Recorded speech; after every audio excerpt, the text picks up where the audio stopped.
ದೇವರು ಒಂದು ಚೈತನ್ಯ ಅಥವಾ ತೇಜಸ್ ಅಥವಾ ಸ್ವತಃ ಅಥವಾ ಶಕ್ತಿ. ಎಲ್ಲ ಪ್ರಾಪಂಚಿಕ ವ್ಯಾಪಾರಗಳು ಶಕ್ತಿಗೆ ಅಧೀನ.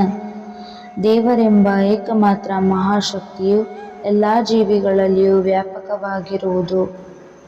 ಜೀವಿಗೆ ಪ್ರಾಣ ಉಂಟು, ಆ ಪ್ರಾಣವೇ ಆತ್ಮ, ಆತ್ಮವೇ ನಾನು ಎಂದು ಜೀವಿಯು ಹೇಳಿಕೊಳ್ಳುವ ಮಹಾ ಚೈತನ್ಯ ಸ್ವರೂಪಿ ದೇವರು. ಆ ಚೈತನ್ಯವು ನಾವು ಮಾಡುವ ಎಲ್ಲ ಕೆಲಸಗಳಿಗೂ ಶಕ್ತಿಯನ್ನು ಒದಗಿಸುವುದು. ಶಕ್ತಿಯನ್ನು ಪೂರೈಸುವುದೇ ದೇವರ ಕೆಲಸ.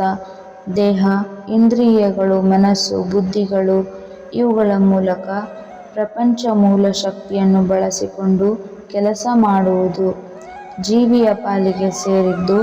ಇಲ್ಲಿ ಜೀವಿಯು ತನ್ನ ಇಚ್ಛಾಶಕ್ತಿಗೆ ಅನುಗುಣವಾಗಿ ಒಳಿತು ಕೆಡುಕುಗಳನ್ನು ಮಾಡುವುದುಂಟು. ಅಂತರಾತ್ಮ ಪ್ರೇರೇಪಿಸುವುದಿಲ್ಲ.